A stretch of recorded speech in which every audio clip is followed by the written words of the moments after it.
Ny mety ho toetry ny andro eny an-dranomasina ny talata 12 febroary 2024 amin'ny 9 maraina hatramin'ny alarobia 12 febroary 2024 amin'ny 9 maraina. Entana ny mpampiasa ranomasina mba ho malina trany na tsy misy azy ny filazana fampitandremana.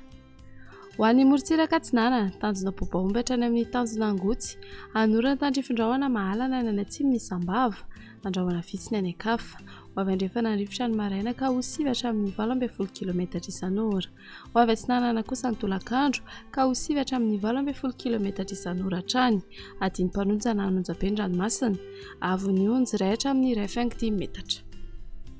Tanjona angotsy hatrany mahanoro, anorana tandrifindrahona misokotoko indritra ny alina na ny vao maraina. Ho avy Atsinanana andrivotra ka ho 7 hatramin'ny 12 km isan'ora.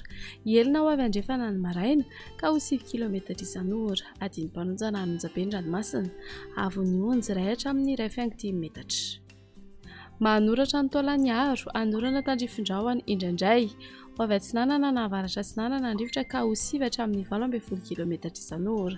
Anonjabe ny ranomasina, avy ny onjy 1,5 hatramin'ny 2 metatra. Taolan'ny aro hatrany amin'ny tanjona vohimena, andrahoana vitsy.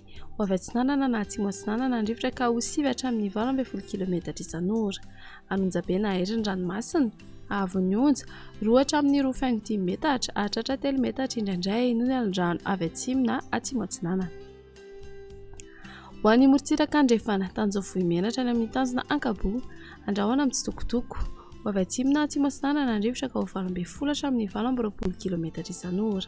Anonjabe ny ranomasina, avy ny onjy 1,5 hatramin'ny 2 metatra. Tanjona ankabo hatrany amin'ny tanjona vilanandro, isy orana tandrifindrahona ny any avaratra i Morondava, maina ny any Ankafa. Ho avy andrefana amin'ny ankapobeny rivotra ka ho 7 hatramin'ny 12 km isan'ora. Adiny mpanonja ranomasina, avy ny onjy 8,5 hatramin'ny 1 metatra. Tanjona vilanandro hatrany Analalava, andrahoana vitsy. Ho avy andrefana amin'ny ankapobeny rivotra ka ho 7 hatramin'ny 12 km isan'ora. Adiny mpanonja ranomasina, avy ny onjy 8,5 hatramin'ny 1 metatra. Analalava hatrany amin'ny tanjona bobaomby, andrahoana mahalana. Ho avy andrefana na atsimo andrefana andrivotra ka ho 7 hatramin'ny 12 km isan'ora. Adiny mpanonja ranomasina, avy ny onjy 8,5 hatramin'ny 1 metatra.